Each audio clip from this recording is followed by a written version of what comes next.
Good afternoon. So glad you could join us. I'm Mary Hudson, and you're watching the Prophetic Flow. This time today, we're talking about why Christians, or should Christians, be involved in politics. And before I introduce my wonderful guest, I'm going to quote you this statement by Charles G. Finney, who was a very famous preacher in the 19th century. He was one of America's greatest preachers, and he did many important things besides preaching. He knew that many of his accomplishments could not be done outside the right kind of political environment. So he made this declaration to all Christians, and if you're a Christian out there listening, take heed. He said, the church must take right ground in regards to politics. The time has come for Christians to vote for honest men and take consistent ground in politics. God cannot sustain this free and blessed country which we love and pray for unless the church takes the right ground. Politics is a part of religion in a country like the United States of America, and Christians have to do their duty in this country as a part of their duty to God. God will bless or curse this nation according to the course that Christians take in politics. It's time that we wake up. And I have a guest here today, Michele Weslander Quaid, who has the boldness and the courage and the word from the Lord to stand up and run for Congress in the Santa Barbara Ventura District. Michele, greetings. Thank you, Mary. It's great to be here. Thank you. It's great to have you. You've got incredible background and reputation and all the things that you've done. Your grandfather was the pastor of the Assembly of God Church here in Goleta in Santa Barbara, and you moved away and you worked in Washington, D.C., and you had many high prestige offices there. Tell us a little bit about your background. Yes, I got to spend the first 14 years of my life here in Santa Barbara. I was blessed. My mom was a single parent. Ultimately, we couldn't afford the cost of living here and moved away, but my grandparents stayed. And my education took me across the nation, and then I was recruited into national security. And first in industry, and then about 9 months after the terrorist attacks on 9/11, I received a call. I was promoting better integration across the intelligence community, and was asked to come in and lead innovation and transformation. That was really needed then too, that integration, because people, FBI, CIA, NSA, did not communicate with each other. I can remember being a reporter and wondering about that. Everybody's in their own little box. They called it silos, and so you had people picking up signals intelligence, and they weren't sharing with people picking up imagery intelligence. So we talked about integrating America's eyes and ears, so we had a more complete picture of what was going on. So that was my first job, was to integrate what is now the National Geospatial Intelligence Agency and National Security Agency, really from the point of collection management through analysis, that they would collaborate more on what they were collecting and build a better picture for the decision makers and the warfighters. Well, it would be nice if you could collaborate, all of us now, in politics. All right? So tell us a little bit. I know we don't have a lot of time today. We've got about 20 minutes, but tell us a little bit about how the Lord talked to you about getting involved in politics, because it's been preached to us a lot of times in the 80s and the 90s that Christians should stay separate from politics, but obviously that's not right. Well, it's interesting because particularly I think when I became the Deputy CIO for the Director of National Intelligence, when it first stood up, I had a very high visibility job and working across the 17 agencies. And I started having people approach me who worked with me or heard me speak, and they said, you should run for public office. We need people like you in public office. And I'd always say to them, oh, thanks very much. It's not a career aspiration of mine. I'd only do it if I felt God called me to do it.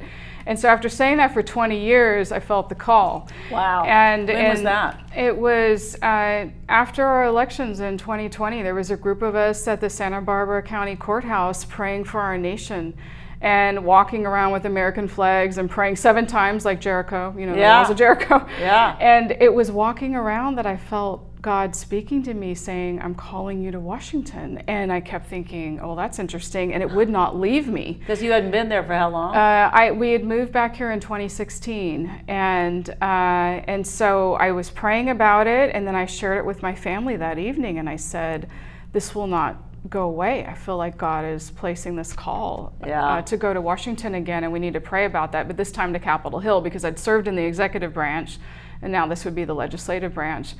And so that's what's compelling me to run. And then also upholding the oath I took 20 years ago to support and defend the Constitution of the United States against all enemies, foreign and domestic. Because we have so many people in office right now who are violating their oath. They're not defending the Constitution, in other words. I don't think a lot of people understand that. And really educating people on progressivism and the progressive agenda. What does that mean? What does it mean, Michelle? I hate that word. It's such a oxymoron. It just doesn't make any sense. It is. And I kept wondering why people would openly violate their oath. Like, how could you do this? Until I did more research on progressivism and understood that in the turn of the century, from the 1800s and the 1900s, if you wanted to go to grad school in America, you would go to Europe. And the school of thought there was Marxism. But as the left is so good at doing, you can't come back and say we're all Marxist. You have to brand it well, and they branded it progressivism. And so progressivism is rooted in Marxism. And that school of thought is there is no God. You have to remove God. And one of the reason is they want you to depend upon the government as God. Exactly. They want you to look to the government as your Lord and Savior. Which, as a Christian, if you're a born-again, Spirit-filled Christian, you're never going to do. That's the truth. And so we're founded, America, I believe, was truly inspired by God. The more I've researched about our founders, and the more I respect them, of how thoughtful they were. Very young men, many of them. Was it like 80% of them Christians? Yes, 85 or something. Impacted by the Great Awakening, and realizing that this idea of liberty comes from God, not government, and they created a government that was supposed to protect individual liberties. And you see it in the Declaration of Independence. You see in the constitutionally limited government that they wanted a very small federal government to deal with common things you needed, like defense and all. Oh, and the federal government is far outgrown its role, and that, which is what the tentacles of the swamp, right? Yes, indeed. It's because, you see bureaucracies, they tend to grow. It's that second law of thermodynamics. It's just continual expansion, and it's really hard to get them to contract. But that's why I think we must return to people in public office that will, stay within the bounds of the Constitution and reduce the burden of the government on individuals, which is what we see now, especially in California. Yeah, that is the truth, the way, and the life. So tell us, it's sort of a David and Goliath situation, because your opponent, Salud Carbajal, how long has he been in office for? This is his third term, and it's interesting to note, if people don't like the direction we're going, a lot of people, people are fleeing California. Yeah. And so you have local state issues, but we have national issues that are impacting us as well. But this seat has been held by the Democratic Party for 26 years. Wow. And so I say it's time for change, and we need an independent woman in Congress, someone who's going to hold to the oath and be loyal to America and Americans, not to a party. And not change your mind. Mm-hmm. Yeah. I think it's really important. We need people with just honest people with integrity, who love this country, who fear God. And fighters. Who will make good decisions. Good fighters, too. And not just be manipulated. The swamp's not going to let you, you're going to have to fight through all that seaweed. And I've dealt with the swamp for 25 years of my career. So you're a swamp expert. You know how to get around it. You know all the people that are, holding the net up. So it'd be great to be there. And David against Goliath. I was watching that the other night on the Up channel right before Easter, and how it looked impossible. And even King Saul said, "Can I give you my armor?" He said, "No, it doesn't fit. I don't need armor. All I need is a slingshot." The brothers are rolling their eyes, and everybody's saying, "This kid's forget it." But all of a sudden, he started slinging that slingshot, and he hit it right in the middle of Goliath's forehead, knocked him out, went up there, cut off his head, and there it was. Mm-hmm. But he had faith in God. He had faith in the Lord. If the Lord spoke to you, then you just have faith in God, because he's going to take you where he wants you to go. And he's called you for such a time as this. You're like an Esther. Yes. So, and you're a quarter Hispanic too, right? Yes. So are you in with the Hispanic community here in Santa Barbara? Oh, I have dear friends who are part of the Hispanic community. Unfortunately, I do not speak Spanish, and so I need friends to help me translate when I'm speaking with those who speak Spanish primarily.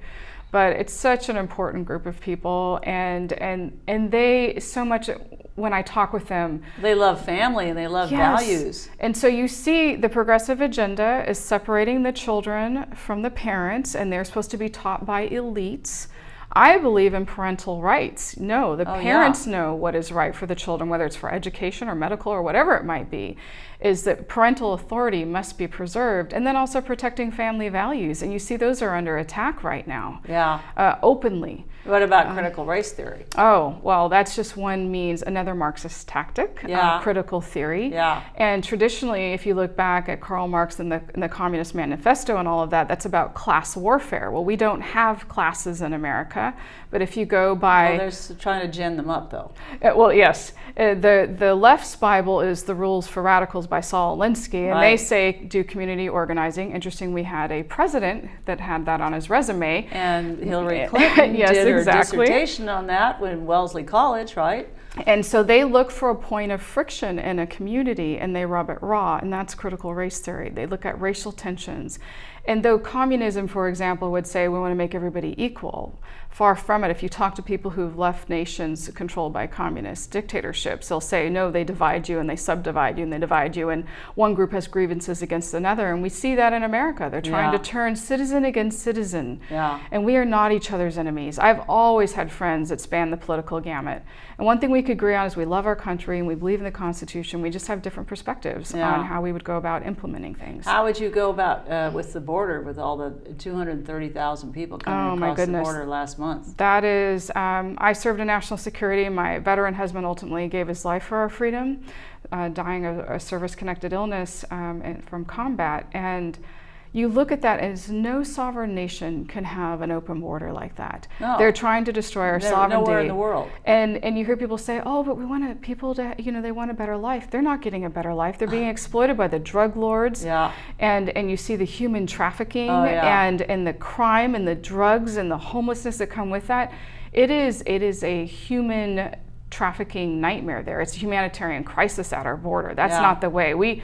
Yes, we need immigration reforms. We need clear paths. And they had 23 terrorists they caught last year. I mean, they were total terrorists. They caught in something like 7 places around the border. And you think about my husband and others, and we have Customs and Border Protection, U.S. Marshals and others. They have risked their lives to protect our nation against these terrorists. And this administration has just opened the doors. Come on in. We really have no idea who's coming in, but we know it's a lot of bad actors. We have truly people who are seeking a better way of life that are being exploited, but a lot of bad actors infiltrating our nation right now. Yeah, there's going to have to be a lot of boldness. There's going to have to be a lot. Because they're not going to stay that way for long. And then there's gangs and everything that will come to the forefront. But God will arise and his enemies be scattered, right? So, and I just really admire you for having the boldness to go through with this, because it's not an easy task. And I mean, there's big giants out there, but hey, we've got a big God. It's not up to you, it's up to him. But you lean on him really heavily, and we just really admire that, really appreciate it.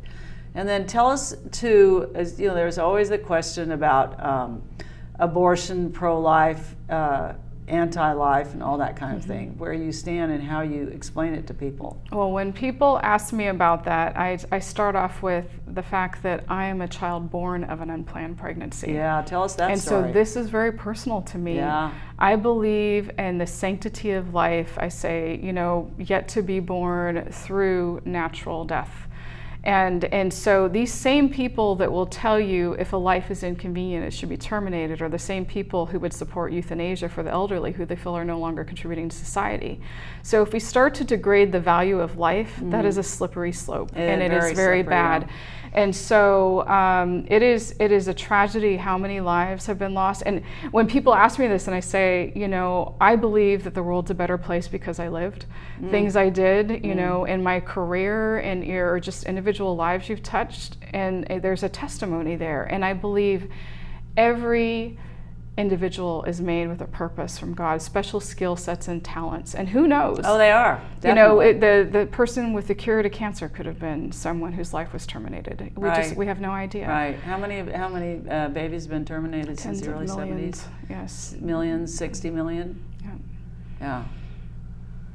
So I think the problem is that people think it's a fetus or it's just a massive tissue, but hey, that baby's in there and he's kicking and he's alive. And the science, people say follow the science. The science will say Yeah, as much. let's follow the science. It is an I individual, wanna follow unique science. DNA and a heartbeat and all. Yes. Yeah, so it's hard to say that it's not a living or breathing human being, right? So, Michele, we've got about May 9th is when the first ballots go out, and it's so important to vote in this primary. It's a right, and like Charles Finney says, that as Christians, we've got to stand up. We can't just pray, we have to obey. And we have to stand up, and we have to vote. We have to vote for people with biblical values, vote with people with, I'm not telling you how to vote, but I'm telling you, go look into your word and see what God is telling you to vote for, because that's where he wants you to do. He wants you to take the right ground. We don't need to take the left ground anymore. We need to take the right ground. And the government that our founders established require a moral and just and educated people Moral, to sustain what's that, it, Michele? And I say our constitutional republic depends on it. If people are concerned, you can't sit this one out. This election is so critical. I believe if we don't turn the tide, we are at the precipice. Right. And America's enemies are waiting for us to fall. And we, the people, have to stand up. Well, they can see it. They can see the agendas. You've Russians got and the Chinese, the globalist and the agenda, and the fascist agenda, and communist agendas, and whatever you want to give it. The isms or the ists, as I call them. And a lot of people aren't aware of all the agendas that are at play right now in this country. I've written about it in articles just to try to and talk to people about it. And another thing I say is, build back better. That was a campaign slogan. But that's actually from Klaus Schwab, the Economic Forum, It right? did not come from Joe Biden or the Democratic Party. It came straight from the World Economic Forum. And if you go on the internet and search, you'll find video montages of world leaders who say that. And if you build back better, what do you have to do first? You destroy something and then you build it back in a new image. And that is their image. Like they've done in Ukraine. Yes, you destroy the first world nations by going after the middle class, which is part of what we see happen under COVID. And it's all over their websites. Oh, we must use this opportunity of the COVID-19 pandemic to usher in the Great Reset and the New World Order. And the social credit score. I tell people, those vaccine passports they were talking about? Same platform as the social credit system the Chinese Communist Party uses to control its citizens. Tell us about what a vaccine passport, a lot of people have their vaccine cards now, and some people are talking about vaccine passports. What does that entail? Well, it's a digital app that would be on your phone, and it really leads to a checkpoint society. And so if you don't have the right credentials, they're scanning it, you can't go here, or you can't travel. Vaccine 2, booster 1, booster 2. So if we roll that under the guise of health here, it's the totalitarian dream come true, because now we have this app that we can use to control everybody. And so if you look at ESGs, the new social credit system, environmental, social justice, and governance, and some of the big banks and big businesses in America have signed up for that. And so they're following this globalist agenda. So people need to realize and they will tell you if you're not a radical leftist, in California your vote doesn't matter, or they'll discourage the Christians from getting out and vote because politics are dirty. Well, those are just lies of the enemy. And like you said, and I love that quote you read, is the moral people, God-fearing people, we need to stand up and have the courage of their convictions. Yes. And that's what I have. It confounds some people of all the tactics, that people, I did this as a change agent in government, they try to attack you and threaten you, and she just keeps going, right? Because it was a higher calling. Yeah. And this is a higher calling. I'm not doing this for me. It's not a career aspiration. No. I'm doing this because I feel called at this time in my life to serve my country in this way. Yeah. And so it is, they joke in the Blues Brothers, it's a mission from God. It is for me. It is. It is, definitely. And I'm honored that he felt that I could take on this calling. Yeah, you just have to put up the shield of faith to quench all the fiery darts that are trying to come against you. But you put that shield up and say, God, take this dart. I can't handle it. So tell us a little bit about how the campaign is going. Actually, you can vote by mail on May 9th, right? But the actual primary is on June 7th. So because California went to 100% mail-in ballots, we really don't have an election day per se. It's an election month or further. So they start mailing out all the ballots on May 9th. That's really good. We don't have an election day. We have an election month. Which is crazy. And then they go for 2 weeks after election day saying they're still counting. And so it's 6 weeks, right? It's pretty much. Yeah. And so my big press right now is doing major fundraising to pay for TV and radio and print ads to get my name out there so people know who is Michele Weslander Quaid and why is she running. So I have an opportunity to earn their trust and their vote. Right. And so because we have jungle primaries in California, everybody... Oh, let's go there. Tell me what a jungle primary is, Michele. So in some states they have partisan kind of primaries where, if you want to vote for the Democratic candidates, you have to be a registered Democrat. Or if you want to vote for the Republican candidates to go forward, you have to be a registered Republican. And then other parties don't necessarily have a primary. In California, they just throw everybody into one pool for the primary. So everyone who is running for Congress is on that primary ballot, and only the top 2 will progress to the general election. Oh, so they could be 2 Democrats or 2 Republicans. It wouldn't matter. Or you're not even either one. My husband is so wonderful. He has a T-shirt. It says, "I'm not a Democrat. I'm not a Republican. I'm an American." I'm an American. That's what I say. That my loyalty's to American citizens. I'm not loyal to a party. I can't be manipulated by a party. Right. That's so refreshing. And so we need patriots in office, not partisan politicians. Right. People that are loyal to this country. Yes. And don't want to see 230,000 people come over the border from 160 countries in 1 month. I mean... I feel sorry for the people that are trying to do it legally. All the scientists and the doctors and everybody have credentials coming in. And in they fact, don't count. It's a lot of the legal immigrants that are most offended by what's happening right now. They said, I waited 10 years for my citizenship, and then the border's wide open. And those people are going to be threatening my jobs. Yeah, oh yeah, for sure. Oh my gosh. That's so true. They are, and you're. I love it that you're no party preference though. That you go out there, and I think more people running for office. And you could run for dog catcher in Santa Barbara County. Just run for something, but you could do it no party preference. You don't have to say that you're Republican or you're Democrat. I mean, we've got a great mayor now, and in San Francisco they defeated the school board and the 2 radicals that were on there. In Virginia, they got that conservative governor in there. I mean, it can be done. In spite of Dominion voting machines, in spite of all the fraud that's going on, God says he will arise and his enemies be scattered, but we've got to rise with it. We've got to feel the breath of God at our wings and keep moving with it. Don't sit back and stand still in terror, but keep moving in your high places of trouble, suffering responsibility, right? Yes. Don't stand still and don't be like a frozen chosen or stand still like a fly in an ice cube. So we the people, you hit on it. We the people must take a stand for liberty. Yeah, you have to. It's not something that is optional or something like 20 years ago, well, ho-hum. No, if you want to live here and you want to live in peace, you're going to have to. And it has to what you were saying, it has to be so overwhelming to overwhelm any sense of fraud, right? Any attempts at that. Be a tidal so wave, there must be a tidal wave of a tsunami, like you say, of just people standing up and saying, no. That's right. I stop the I say that if you want to continue down the path of the progressive agenda of fundamentally transforming America by dismantling the Constitution, the incumbent is your candidate. And what's the result of that? Haiti, Venezuela, Russia, Venezuela China? is the most, current example of that, is they were thriving, and look at them now. We could be the next Venezuela. They're eating out of garbage cans. Yes, if we are not careful. And that's why we the people must arise and take a stand for liberty. We must turn out en masse and vote our values. People say, oh, well, this could never happen here. It could happen anywhere. And it's been, people are trying to make it happen here so they can be in control. But God's in control, and we don't want to serve a government. We want to serve the Lord, and that's how this country was founded in 1776. Yes. And so here we are in 2022, and we've reached a crossroads. So we're really blessed that you have risen up in this situation, and we hope that the breath of God will just breathe on you, Michele, and take you to higher heights. And obviously he's spoken to you, so he is going to do that, and we want to see what God does with that in the future. Why would you oppose Salud Carvajal as a Democrat? What are his policies that you oppose? Well, it's very concerning because he is supporting the radical left's progressive agenda and affiliation. And it's not progressive. It's Marxist. No. Again, it's their terminology. But it is true. We need to educate people because a lot of people identify because they want progress. Sure. And so they'll be offended to say, you're saying the progressive agenda is bad, but once you educate them on, it's Marxism.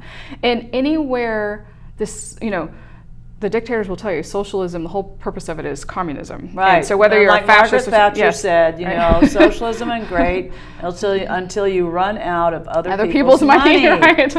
And so when you educate them on what's the roots of this agenda and say, do you love your liberty? Do you believe in the U.S. Constitution and that structure that has blessed our country for all these years? That's why we're exceptional as this great American experiment of self-rule and individual liberty being, paramount. And we are the last best hope on earth. And you have the incumbent supports the progressive agenda, which is to fundamentally transform America. He's openly affiliated with the Democratic Socialists of America, as are people like Nancy Pelosi and Maxine Waters. What is the Democratic Socialists of America? Now, I know actually the Nazi Party went by that terminology, right? Yes, and there's, affiliations with the Communist Party and all that fist you see like in Black Lives Matter. Yeah. And before they scrubbed their website, they said, we are trained Marxists, right. And one of their goals was to burn America down and rebuild it in this communist image. And, right. And their stated goal was essentially to destroy the nuclear family.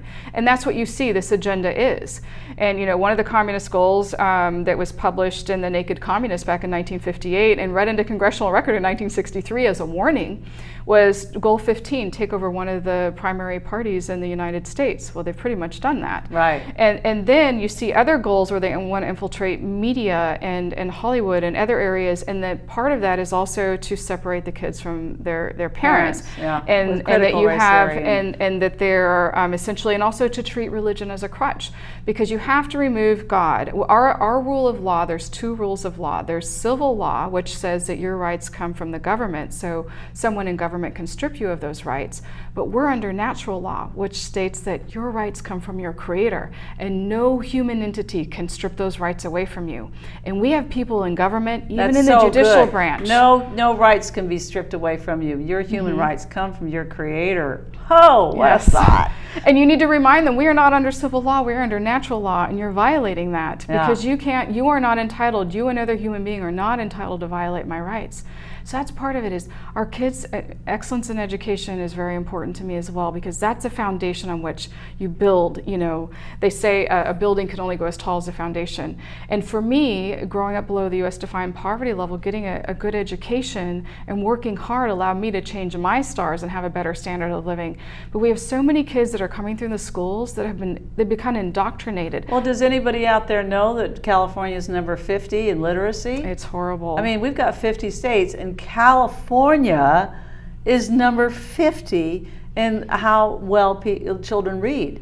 And then what are they in math? Math is bad very too. poor. But they're not learning true American history. No, and so they can't tell you the three branches of the government. They don't know what's in the Declaration of Independence in the U.S. Constitution. Wow. And so then you have ignorant citizens who don't know that these totalitarians and power-hungry people are violating their rights because they were never taught what their rights were.